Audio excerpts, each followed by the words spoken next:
2 Kings 1. After Ahab's death, Moab rebelled against Israel.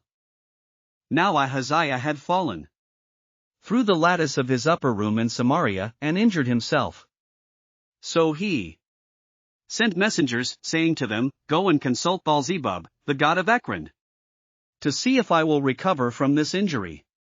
But the angel of the Lord said to Elijah the Tishbite, Go up and meet the messengers of the king of Samaria and ask them, Is it because there is no God in Israel that you are going off to consult Baal-Zebub, the god of Ekron?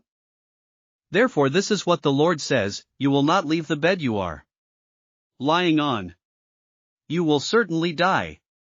So Elijah went. When the messengers returned to the king, he asked them, Why have you come back? A man came to meet us, they replied.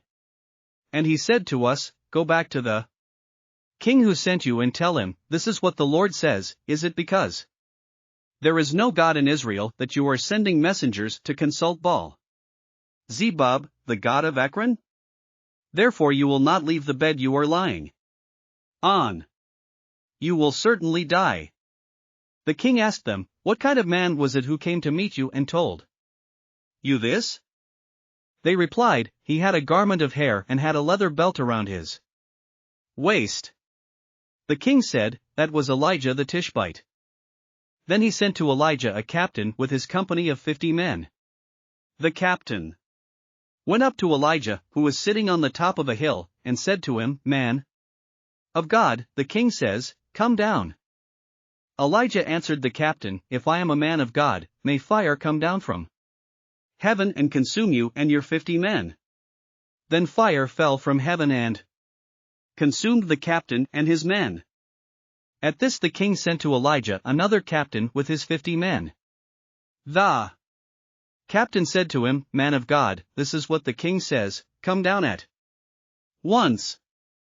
If I am a man of God, Elijah replied, May fire come down from heaven and consume you and your 50 men. Then the fire of God fell from heaven and consumed him and his 50 men. So the king sent a third captain with his 50 men. This third captain went up and fell on his knees before Elijah. Man of God, he begged, Please have respect for my life and the lives of these 50 men, your servants. See, fire has fallen from heaven and consumed the first 2 captains and all their men. But now have respect for my life. The angel of the Lord said to Elijah, Go down with him, do not be afraid of him. So Elijah got up and went down with him to the king. He told the king, This is what the Lord says, Is it because there is no God in Israel for you to consult that you have sent messengers to consult Baal-Zebub, the god of Ekron? Because you have done this, you will never leave the bed you are lying on. You will certainly die. So he died, according to the word of the Lord that Elijah had spoken.